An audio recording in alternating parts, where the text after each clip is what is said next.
Entonces, vivimos en los años 2020, 2021 y seguimos por 2022 una pandemia de un virus invisible y tuvimos en todo el mundo una pandemia también de desinformación hecha por caudillos, por que nos llevan a serio la ciencia, pero sí solo la oportunidad política de ganar votos, mantenerse en el poder a todo costo. Son situaciones inconcebibles que ocurrieron en varios países latinoamericanos con presidentes que negaban, negacionistas, a la ciencia. Para eso estamos aquí hoy con Guilherme Balsa, que es reportero de Globo News de Brasil, Patricia Marcano y Isagen Herrera de Armando Info de Venezuela, Lúcia Gardel de Chequeado, Argentina, y Diana Cariboni y otros de Open Society, los anfitrianos de Uruguay. Entonces, para empezar esta conversa, esta charla, yo llamo Patricia Marcano y Isager Herrera de Venezuela, de Armando Info, para decir un poco acerca de la investigación, el verdadero milagro de Carbativir, creo que hablé correcto. Sí, así es. Muchas gracias, chicos. Y bueno, gracias a todos por la invitación y por compartir acá con las colegas latinoamericanas. Voy a compartir pantalla para compartirles la presentación. Eh, a ver si la ven. Perfectamente. Perfecto. Bueno, en este caso, desde Armando Info en Venezuela, presentamos esta investigación que llamamos de mercaderes a científicos, el verdadero milagro del Carbativir.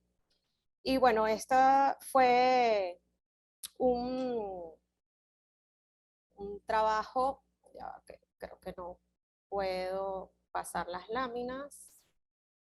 Ajá.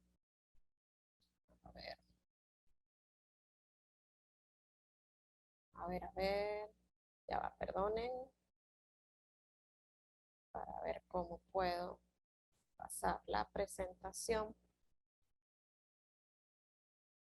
¿Están viendo la presentación en pantalla? Sí. Ok.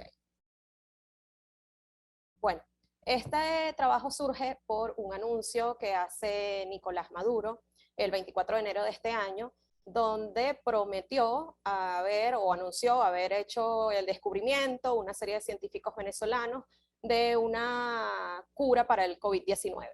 Eran unas gotas milagrosas llamadas Carbativir, que bueno, tenían su principio activo en el isotimol, que es una molécula que se obtiene del aceite de tomillo. Fue un anuncio muy rimbombante, lo hizo un día domingo en medio del balance, del resumen de los casos de COVID-19 en Venezuela, y fue un anuncio a todo dar diciendo que ya la patente del producto estaba lista, los permisos sanitarios estaban aprobados y que bueno, esta era una gran revolución, digamos, porque con solamente 10 gotas debajo de la lengua cada 4 horas el milagro se hacía, ¿no? Que era un poderoso antiviral y que iba a neutralizar el coronavirus. Con esta, bueno, una vez dado este anuncio, pues surgen muchas dudas, ¿no? Es decir, cómo es que nunca nos habían hablado de un proceso científico, de un ensayo, de un estudio que estaba en camino y de pronto nos sorprenden con la gran cura para el coronavirus que iba a ser de Venezuela para el mundo prácticamente. Y quisimos ver, bueno, qué había detrás, ¿no? Es decir, mientras en ese momento se estaban haciendo una serie de estudios para tratar de conseguir o de desarrollar o producir una vacuna, pues resulta que Venezuela ofrecía una cura, ¿no? Y empezamos a hacernos preguntas, bueno, se hicieron estudios científicos y ensayos clínicos, se siguió el método científico, cuál laboratorio estaba produciendo estas gotas, cuál era esa trayectoria, quiénes eran los directivos, quiénes forman parte del equipo científico. Y cuando empezamos a hacer esa búsqueda para darle transparencia a ese anuncio y más explicaciones, pues empezamos a conseguir cosas muy curiosas solamente con unas búsquedas avanzadas en Internet, en Google, pues conseguimos que Maduro, en ese anuncio que hizo ese domingo, él tenía en sus manos un librito amarillo donde estaban los estudios clínicos publicados. Resulta que ese librito amarillo se conseguía en Amazon y estaba a la venta por $5. Y empezamos a ver que era justamente el mismo librito que mostró Maduro, era el que estábamos consiguiendo. Y eran como unas publicaciones poco formales, no estaban en revistas arbitradas por pares ni nada científicamente reconocido, sino de una manera muy informal, ¿no? Y empezamos entonces con esta investigación, viendo esa información preliminar, informal, que íbamos consiguiendo en la investigación, pues dimos con quién era el laboratorio que se atribuía estas gotas milagrosas. El laboratorio se llamaba Lab Farben, y cuando buscamos digamos, en organismos oficiales venezolanos como el ente tributario de Venezuela, que es el CENIAT, pues conseguimos que este laboratorio farmacológico de Venezuela antes se dedicaba a otra cosa que no tenía nada que ver con medicina o salud o importación de medicamentos, sino que era una venta de repuestos y partes de accesorios de vehículos. Es decir, ellos transformaron la razón social y de pronto salen con este descubrimiento de las gotas milagrosas. Además, los directivos del laboratorio, que también se presentaban como los responsables del ensayo clínico, pues resulta que no eran médicos, biólogos, farmacéuticos, ni nada que ver con la rama de salud, sino que eran unos socios comerciales y operadores políticos del gobierno de Nicolás Maduro. Además que llamaba mucho la atención porque en el anuncio Maduro dijo que iba a proteger la identidad de los científicos, no dijo por qué, pero realmente pues uno de los autores no era nada reservado, y en internet había mucha información sobre él, que era el caso de Raúl Ojeda Rondón, que aparecía en la parte de atrás del libro amarillo de los ensayos clínicos de la primera y segunda fase, y él mismo se identificaba como ingeniero químico y poeta, escritor de bestsellers en Amazon. De hecho, fue presidente de la Comisión Nacional de Intelectuales y Diplomáticos de la Asamblea Constituyente, que fue el órgano creado por el chavismo en 2017, y trabajó como vicepresidente en la Corporación Venezolana de Petróleo. Es decir, sus cargos eran muy políticos y nada que ver con un desarrollo, digamos, en el área de la salud.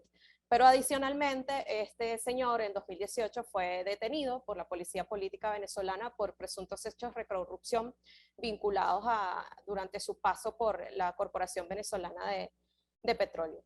Y luego el otro socio era Gianfranco Campos Alvarado, quien ha sido empresario, empleado público y contratista del Estado, ¿no? A través de varias empresas del sector construcción y de servicios petroleros. Trabajó para PDVSA, trabajó para la Corporación Venezolana de Petróleo, donde también trabajó su socio Raúl Ojeda, y trabajó en una fundación que se encargaba de construir viviendas populares, y en parte de su pasado fue propietario de un local nocturno en la isla de Margarita, que tuvo que cerrar sus puertas por distribución ilegal de sustancias estupefacientes dentro del local. Entonces, estos eran los antecedentes de los dueños del laboratorio. Ya había, digamos, era muy extraño todo como se había dado la información y la noticia, y empezábamos a ver indicios de que podía ser una investigación poco confiable, ¿no? Entonces, seguimos indagando. Ellos se seguían presentando como integrantes de un departamento de investigación y desarrollo de una droguería, J&R, que había muy poca información sobre ella y no pudimos dar con ella en los registros públicos.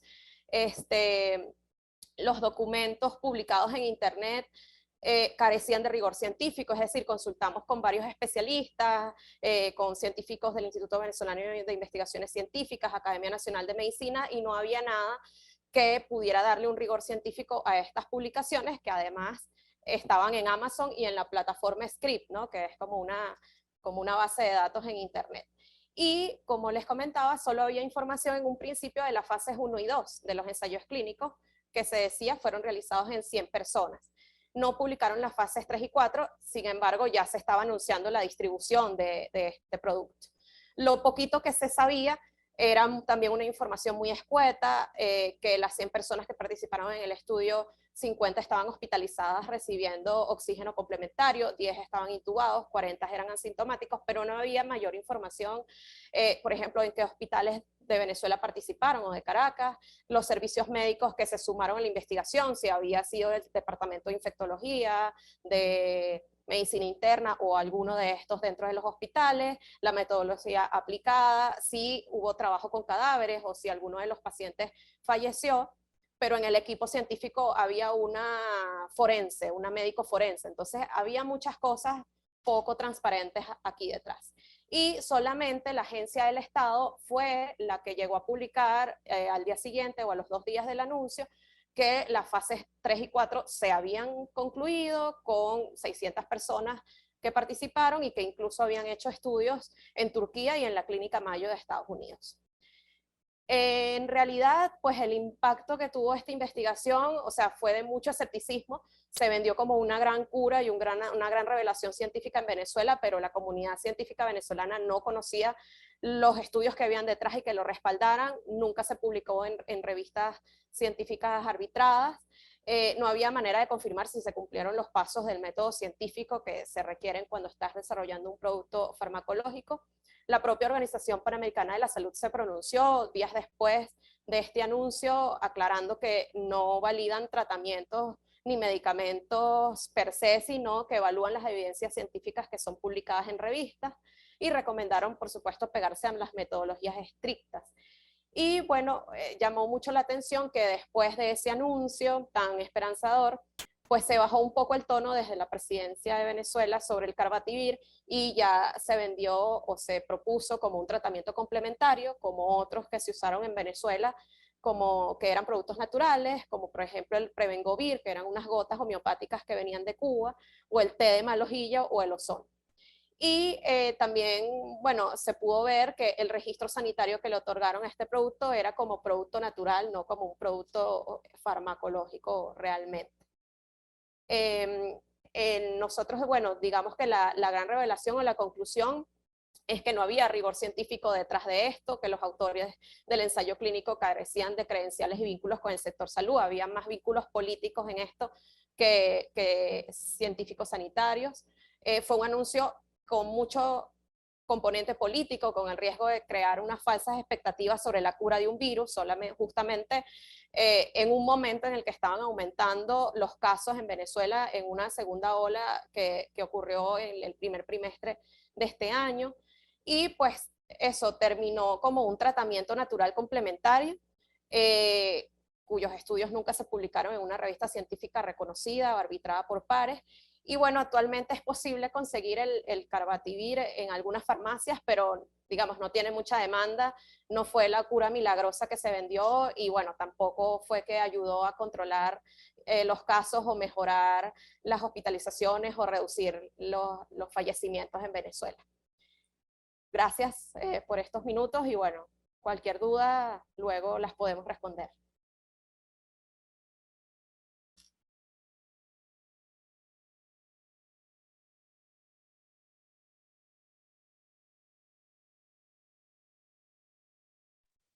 Chico, estás muteado.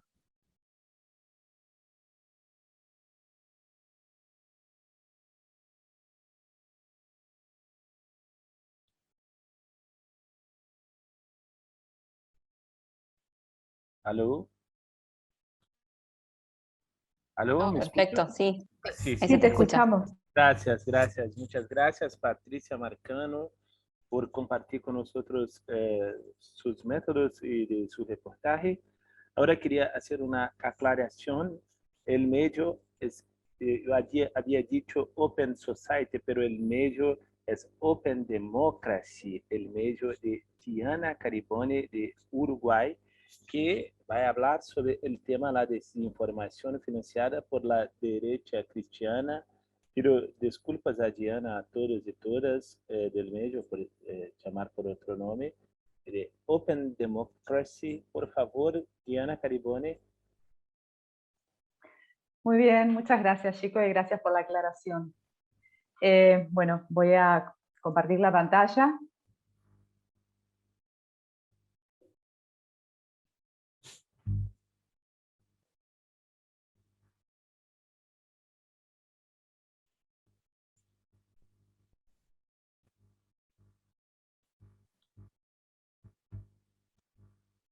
Perdón, esta no es lo que quiero mostrarles.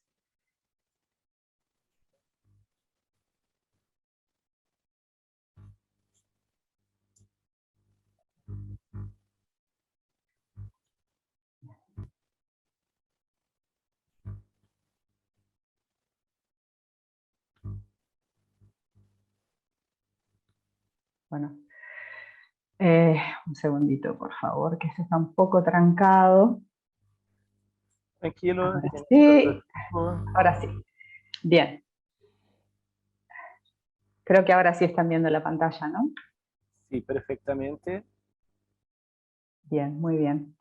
Les cuento entonces brevemente de qué se trata la investigación sobre la que quisiera hablar hoy, que es una investigación que tiene que ver con ruta del dinero y desinformación. Como bien decía Chico, yo trabajo para Open Democracy, que es un medio internacional que tiene su sede en el Reino Unido. Yo soy la editora para América Latina, y esta investigación la hicimos el año pasado. Lo que están viendo acá es el artículo latinoamericano, pero la investigación fue mundial, y entonces primero les voy a contar un poquito sobre el origen de la investigación. Nosotros somos un equipo que hacemos periodismo de investigación feminista, y que venimos siguiendo ya hace unos cuantos años bueno, no tantos, desde el 2017 en realidad, a un conjunto de grupos que podríamos definir como de la derecha cristiana de Estados Unidos, que han sido muy influyentes en políticas contra los derechos sexuales y reproductivos, tanto dentro de Estados Unidos como en el resto del mundo. Y en 2019 empezamos a pensar o a explorar la posibilidad de mapear sus actividades de una manera distinta a lo que se había hecho hasta entonces, y eso implicaba mirar sus gastos internacionales. Entonces lo que hicimos fue utilizar una herramienta. Esto que están viendo acá es el formulario 990 del Internal Revenue Service de Estados Unidos, que es como la Dirección General Impositiva de Estados Unidos, y que deben completar todas las organizaciones sin fines de lucro que están exentas de impuestos, pero que tienen que informar algunas cosas al fisco. Esta es una de las secciones de ese formulario que se llama Schedule F, y donde estos grupos tienen que dar cuenta de los gastos que hacen en el exterior. Los formularios 990 son una fuente muy frecuente para la investigación periodística en Estados Unidos y en otros lugares. La novedad que introdujimos en esta investigación fue la escala a la que lo hicimos. Decidimos mirar los últimos 10 años disponibles, en ese momento era del 2007 al 2018, las declaraciones anuales de todos estos grupos, de estos 28 grupos de la derecha cristiana que habíamos identificado como influyentes e importantes en estos temas. Entonces, esa escala implicó mirar cientos y cientos de páginas para tener, digamos, una idea de los gastos internacionales. Hay dos o tres cosas importantes para aclarar, porque uno de los elementos de nuestra investigación fue precisamente definir esto como dinero opaco. La obligación que tienen de declarar estas organizaciones es que deben decir cuál es su presupuesto, cuántos montos reciben y cuánto gastan. Y en particular lo que nos interesaba a nosotros, cuánto gastan en el exterior. Pero no están obligadas a declarar fuentes del dinero que reciben, es decir, no están obligadas a decir de dónde viene el dinero. Tampoco están obligadas a declarar sus destinatarios finales, ni el uso exacto que le dan a cada monto. Y por ejemplo, si estas organizaciones cambian su registro de non-profit, o sea, de sin fines de lucro, a iglesias, pierden también la obligación de tener que declarar. Por eso son datos opacos, en dinero opaco, porque es muy poco lo que se sabe. Y además la información que está registrada en estos formularios tiene datos no homogéneos. Bueno, obviamente hay errores, hay inconsistencias, y estas fueron algunas de las cosas sobre las que debimos trabajar. Bueno, cuando recopilamos todos esos datos, construimos este dataset, que ahora fue actualizado hasta el año 2019, porque acabamos de publicar una investigación nueva sobre esto. Pero como pueden ver ahí, están grupo por grupo los gastos anuales, están también separados por regiones. Nosotros publicamos esta investigación en octubre del año pasado, unos pocos días antes de las elecciones de Estados Unidos en las que Trump se presentaba a la reelección. Así que tenía nuestra investigación también un tono bastante preelectoral, y seguramente se acordarán ustedes que fue un momento en el que todo el mundo estaba como conteniendo el aliento, no solamente en Estados Unidos, para ver qué pasaba con esas elecciones. Así que uno de los aspectos que miramos fue los vínculos estrechísimos en algunos casos que estos grupos tenían con la administración de Trump, con él personalmente y con lugares claves de su gobierno. El impacto que tuvo la investigación, que consistió en más de 10 artículos, que fue publicada por decenas de medios en todo el mundo. Acá podemos ver que en esos 10 años, en esa década que contamos, pudimos dar cuenta de 280 millones de dólares gastados por estos grupos, y aquí podemos apreciar cuáles fueron las regiones que más dinero recibieron. América Latina y el Caribe parece estar en tercer lugar, pero en realidad esto tiene que ver con cómo el IRS define las regiones. Y, por ejemplo, México y Canadá figuran como América del Norte no estadounidense, digamos. Así que si sumamos estas dos, vamos a ver que en las Américas, excepto en Estados Unidos, fue el lugar donde más se gastó, o sea, en segundo lugar después de Europa.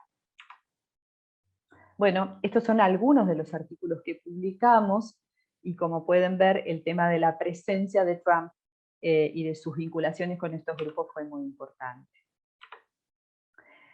Bueno, y esta fue la portada del artículo latinoamericano, y entonces aquí vamos a entrar un poco en la investigación que hicimos junto con Isabela Cota, que fue la coautora de este artículo.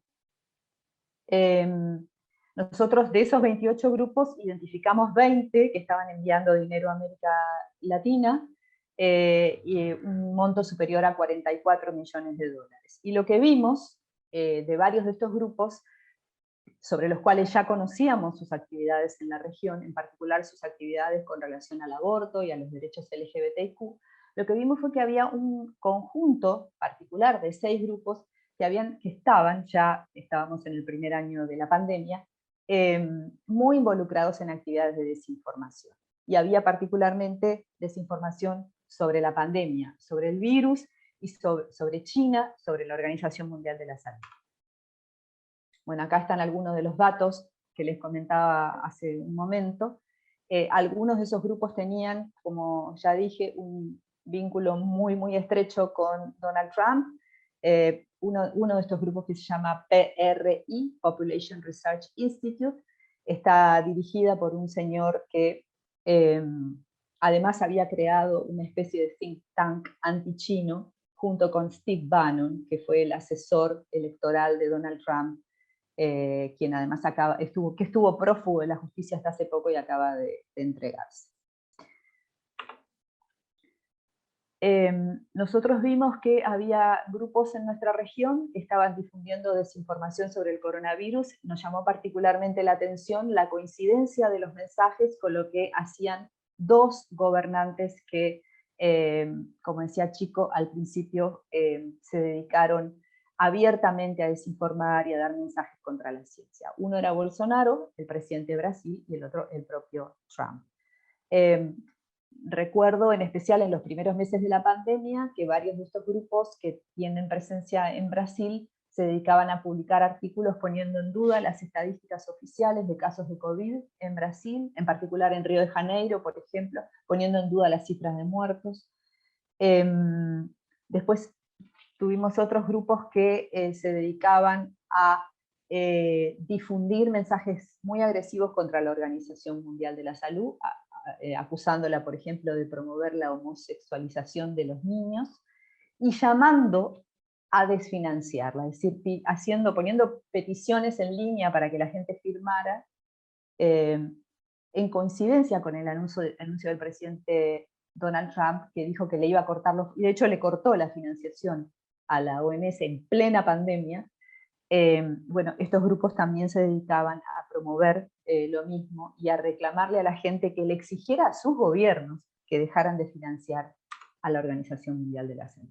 Entonces, bueno, un poco lo que lo que vimos en nuestro artículo es que había como dos áreas de desinformación muy fuertes. Una relativa a la negación de la pandemia, a la difusión de teorías conspirativas y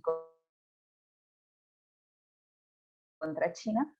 Los grupos que identificamos que estaban haciendo esto eran Tradición, Familia y Propiedad, que es un grupo de origen brasileño, pero que hoy tiene un brazo importante en Estados Unidos. Population Research Institute, Human Life International, estos son grupos antiaborto muy conocidos.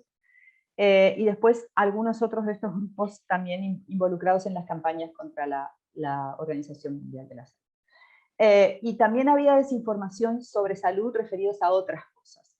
Varios de estos grupos estaban involucrados en una red mundial de centros que se dedican a atraer a las mujeres que buscan información sobre el aborto para presuntamente entregarles información científica y basada en datos, y una vez que las atraen, les brindan mucha desinformación, mucha presión, incluso religiosa y moral, para tratar de disuadirlas de abortar. Y también descubrimos, por ejemplo, una app que se puede bajar de internet, que está promovida por un pequeño grupo cristiano ultra que se llama World Youth Alliance, y que también dice estar basada en la última ciencia disponible, pero que en realidad lo único que promueve esta app, que yo la estuve usando durante unos días para poder probarla, es la abstinencia, es decir, tiene un montón de contenido diciéndole a las mujeres que los anticonceptivos son malos para la salud, que les van a provocar alteraciones, que no sirven para nada, y en el fondo lo único que promueven es la abstinencia, la castidad o las relaciones sexuales solamente en los días de fertilidad y dentro del matrimonio. Todas estas cosas tienen que ver con desinformación de la salud y todas se daban mezcladas en un año de pandemia, aunque algunas de ellas, como vimos, ya venían de antes.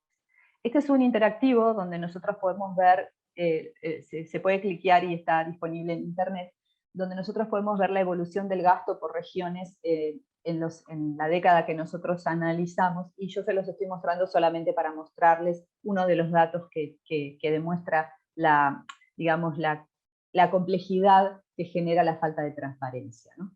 En primer lugar, señalarles que en el año 2009, si ustedes miran esta gráfica, en el año 2009, cuando asume Barack Obama en Estados Unidos, poco después los gastos en el exterior empiezan a subir, en algunos casos muy marcadamente, ¿sí? Y acá en el año 2014 vemos una caída muy fuerte. Esta caída muy fuerte en realidad solamente se da porque el grupo que más dinero gasta en el exterior, que es la Asociación Evangelística Billy Graham, de este pastor ultra y también un estrecho aliado de Trump, en el año 2014 pidió al IRS dejar de estar inscrito como organización sin fines de lucro y pasar a estar inscrito solamente como iglesia, por lo cual a partir de ese año no declaró más los gastos. Esta es la caída. La caída es que ya no se registran los gastos de estos grupos.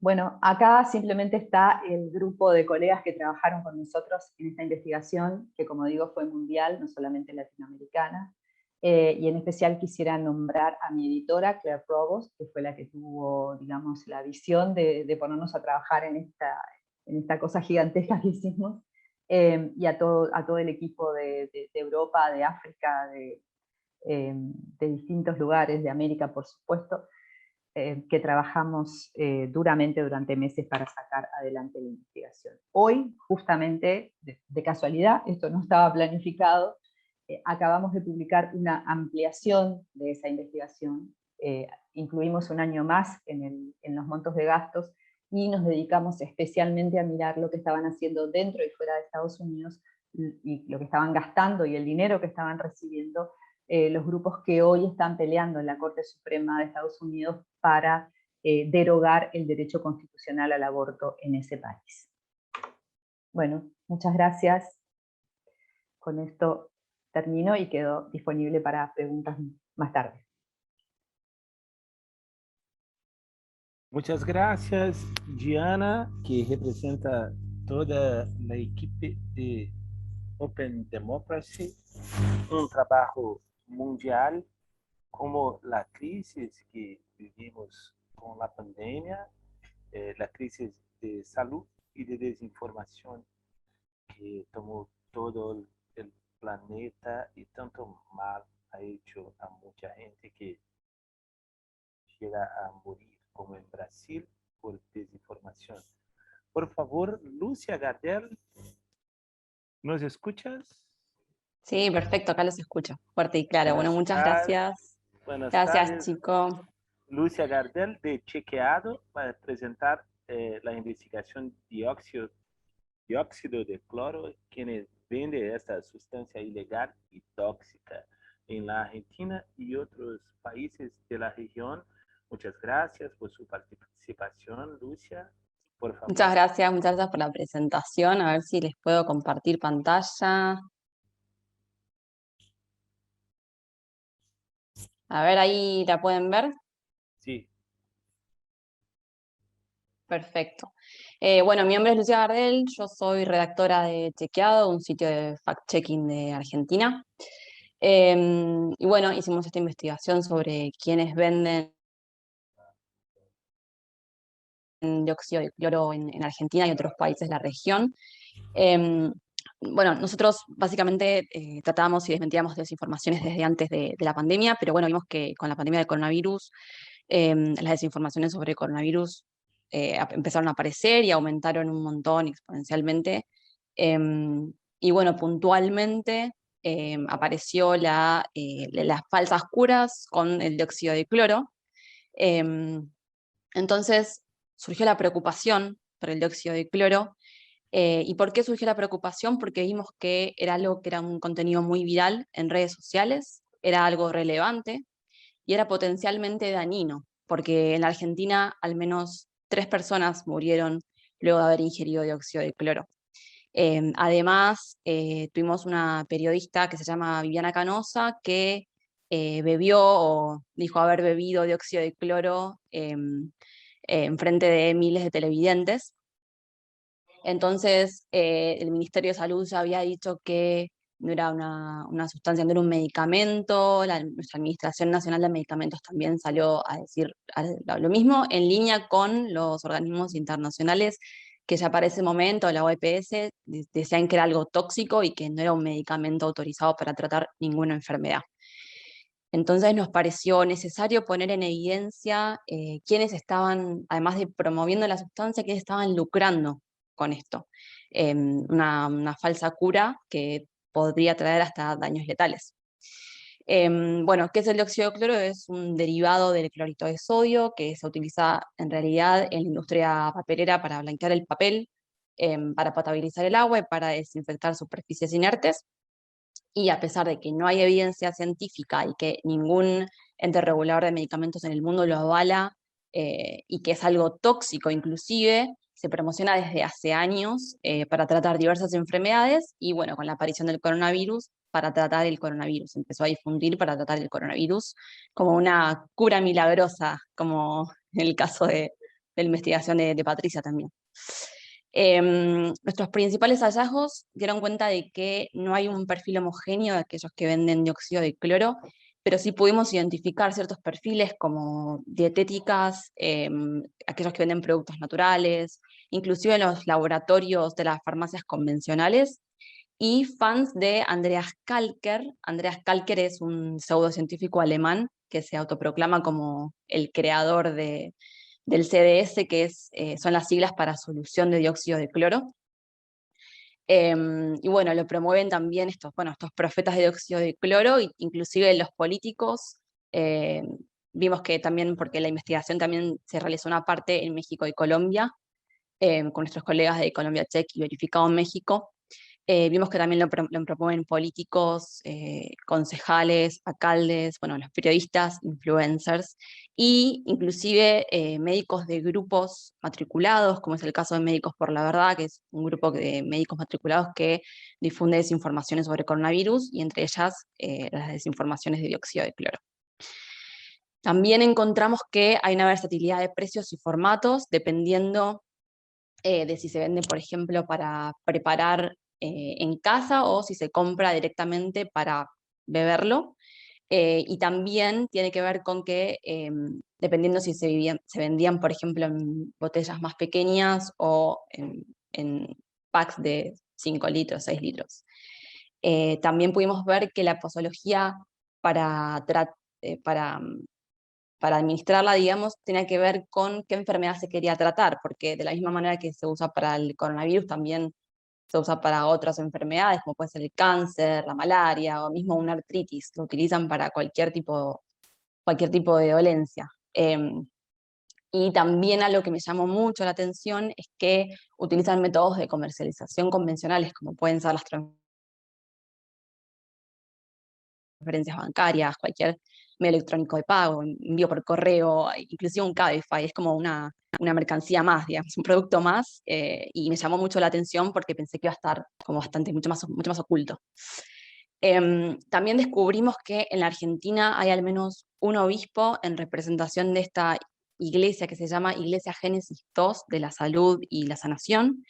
Es una iglesia que fue fundada en los Estados Unidos por Jim Humble, que se dice también el fundador del MMS, que se llama Solución Mineral Milagrosa, y es la base para crear este CDS. Fue fundada la iglesia por Jim Humble y actualmente es liderada por Mark Grenon en los Estados Unidos, que junto a su hijo fue detenido y extraditado en Colombia y actualmente está siendo investigado por la justicia estadounidense por estar acusado de haber vendido miles y miles de frascos de MMS para tratar diversas enfermedades, y bueno, la gente era estafada de esta manera. En Argentina pudimos comprobar que hay un obispo que se autodefine como representante de esta iglesia en territorio argentino, que se llama Luis Enrique García. Nosotros nos identificamos como potenciales compradores cuando lo contactamos, que también este fue uno de los dilemas éticos que tuvimos, porque no estamos acostumbrados estamos acostumbrados a identificarnos como periodistas cuando vamos a contactar a alguien. Entonces, en este caso ocurrió que teníamos que no contactarnos como periodistas para poder lograr la información para la investigación. Entonces, bueno, primero no nos contactamos como periodistas, luego lo hicimos, nos contactamos como periodistas para ver si tenía algún comentario para hacer una vez que admitió, digamos, que vendía dióxido de cloro. Lo importante es cómo investiga, porque el qué lo pueden ver en la investigación que está publicada en la web de Chequeado, pero el cómo investigué, y quería comentarles, esto me parece muy interesante, porque lo que primero empecé a hacer es ver en los grupos y páginas de Facebook. Empecé más por lo obvio, digamos, buscando los nombres de las páginas y los grupos con las terminologías y los nombres que más podían ser, como por ejemplo dióxido de cloro, Andreas Kalker, CDS, que es la sigla de solución de dióxido de cloro. Pero me empecé a dar cuenta que los grupos los administradores decían explícitamente no utilicen esas palabras, no utilicen esas siglas, porque Facebook elimina nuestras publicaciones. Entonces me di cuenta que tenía que empezar a ver qué palabras utilizaban para poder codificar las conversaciones,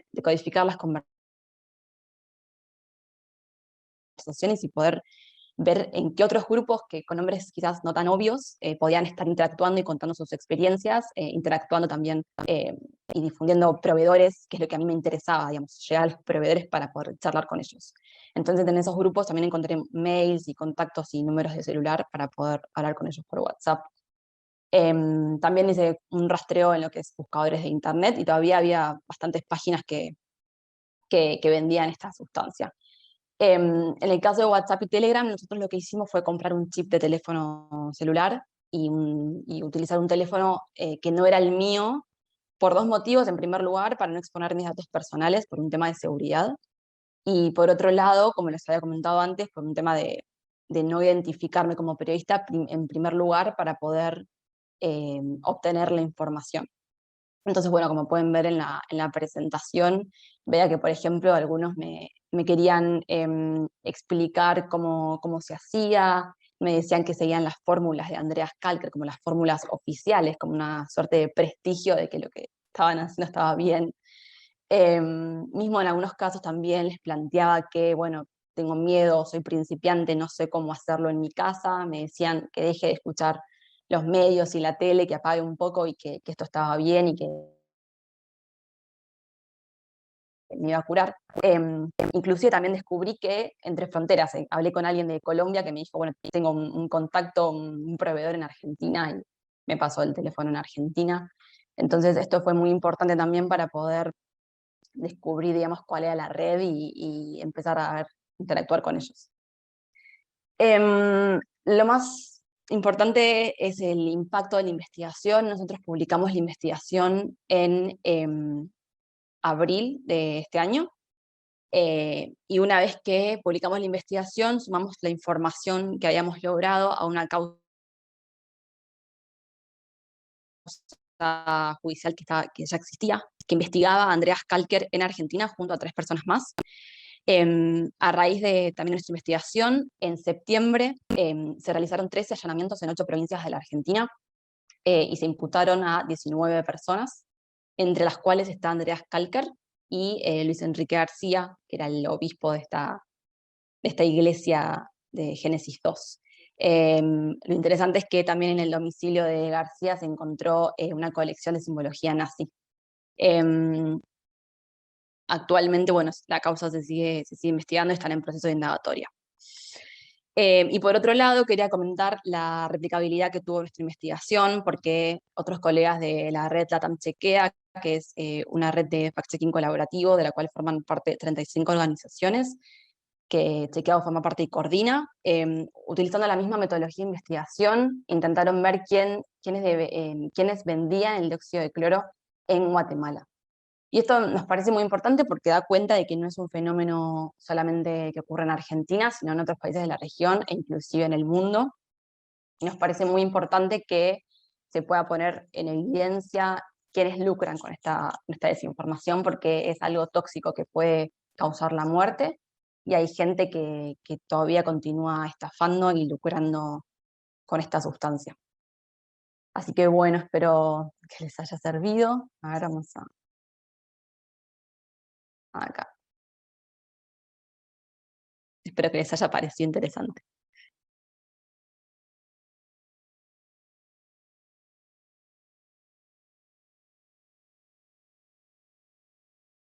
Chico, estás muteado.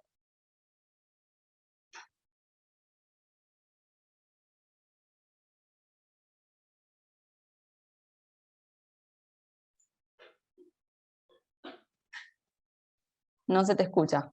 Hacia Ahí está. ahora, porque el moderador me muteó. Lucia, ¿a qué se atribuye la creencia en la falsa cura? Porque es muy impresionante, porque hay una promoción en Argentina de dióxido por la gente influente, periodistas, por ejemplo, ¿no? Y quería agregar otra pregunta más. ¿Quién vende? ¿Cree que eso es algo milagroso? Empezando por la segunda pregunta, yo creo que hay un poco de todo. Creo que hay gente que está convencida de que realmente es algo que funciona. Digamos, hay muchos grupos donde cuentan como su experiencia y su visión de a mí me funcionó. Y también charlando con profesionales para la nota, me decían esto, ¿no? Es el a mí me funcionismo, digamos, el a mí me funciona no es prueba para la ciencia, no, es un caso, digamos, no es sustento científico. Y la gente piensa que porque a mí me funcionó puede estar también como condicionada porque le tiene que funcionar. Yo creo que hay un poco de todo, y creo que hay gente que piensa eso, que a mí me funcionó o a mi compañero le funcionó, pero no hay evidencia científica, no hay papers, realmente no hay sustento de que esto es una cura eficaz. Y la otra pregunta, ¿me recordás, por favor? A qué se atribuye la creencia en esa falsa cura y cómo la gente influente como periodistas la promueve? Yo creo que también eso tiene que ver con que, la creencia en las personas tiene que ver con un tema de la desesperación, ¿no? Uno cuando tiene coronavirus, no sé, en mi caso me pasó, digamos, pero uno tiende a como estar desesperado en no terminar en una hospitalización, en un caso más grave, y me parece que la gente, ante la angustia y la desesperación que le puede causar esa situación, tiende a también aceptar cualquier recomendación de cualquier persona, un familiar, un vecino que le dice, mira, esto yo lo tomé para otra enfermedad y me hizo bien, tómalo. Y por ahí se sesgan y no pueden tener en cuenta el potencial daño que puede tener. sobre una persona. Me parece que va más por ese lado, no es un tema racional, creo yo. Bien, hay gente, muchas gracias, Lucia. Hay gente que aprovechó la pandemia para hacer ganancias con la venta de medicaciones miraculosas. Hay políticos que aprovecharon para hacer populismo, buscar votos, el apoyo de personas, de ganar la población. Pero en caso de Venezuela es algo muy grave, porque se pasa en un país que tampoco respeta la democracia, en un país que hay un presidente que lo que dices, lee, porque no está garantizado a todos la libertad de expresión. Entonces, pienso que la investigación de Patricia Marcano es muy importante también, como todos los trabajos, pero se pasa en un escenario de fondo de ausencia, de falta de democracia. ¿Y cómo se fue a hacer ese trabajo con tanta coraje en un lugar donde la libertad de expresión no está garantizada, Patricia? Sí, gracias, Chico. Bueno, el contexto de la investigación es bastante adverso y complicado. Más bien, por un lado, como era un anuncio tan fuerte, además viniendo del propio presidente, justamente en un contexto autoritario donde prácticamente lo que diga el presidente hay que hacerlo y está bien y ya y no se puede cuestionar, pues nos pareció muy curioso que los autores de estos ensayos, uno de ellos fuese tan público, por lo menos en Internet, ¿no? Es decir, que publicara abiertamente quién era, qué hacía, que no tenía absolutamente nada que ver con la salud, con la ciencia, con la farmacología. Y eso quizás nos habla un poco de, bueno, de en qué nivel estamos ya en Venezuela, donde no hay preocupación por las consecuencias que pueda tener una falsa noticia o una falsa expectativa o que estés vendiendo algo como algo medicinal y que no lo sea, ¿no? Es como sentirte protegido porque sabes que si vas bajo el ala del gobierno de Maduro, pues nada te va a pasar. Eso por un lado. Por otro, bueno, hubo mucha indagación en Internet, pero también hubo en registros públicos con ayuda de personas en el interior del país que pudieron ayudarnos a confirmar quiénes estaban detrás de esto. Y había, por supuesto, hay mucho miedo en Venezuela y parte también de la investigación, pues había gente, aquí ocurre que hay gente que está muy indignada por lo que está pasando y empieza a enviarte información, pero te pide que no aparezca en el reportaje, que no las cites, que no las menciones por miedo a represalias. Entonces, claro, eso es difícil porque tienes fuentes muy valiosas que están en el anonimato y eso pudiera restarle credibilidad al reportaje si no las mencionas, ¿no? Si no atribuyes muy bien la fuente. Pero bueno, tratamos de hacer ese equilibrio en proteger a la fuente. Varias fuentes se nos acercaron, nos enviaron incluso el producto, el frasquito, y así fue como pudimos ir atando cabos. O sea, es como un trabajo muy básico, pero bueno, en el contexto es como muy valioso. Nos hicieron llegar uno de los frascos, ahí vimos el nombre del laboratorio, el número fiscal, vimos que había cambiado de nombre muy repentinamente y dejaron de ser una venta de repuestos ahora a producir la cura del coronavirus. Era muy curioso eso. Y así fue como pudimos armar esa investigación, ¿no? Con esas fuentes que nos pasan datos, nosotros confirmándolo, o sea, esos datos confirmándolo todavía con algunas de las fuentes oficiales que se pueden recurrir acá en Venezuela, que no han bloqueado esas páginas web, como el CENIAT o la información que pueda venir del registro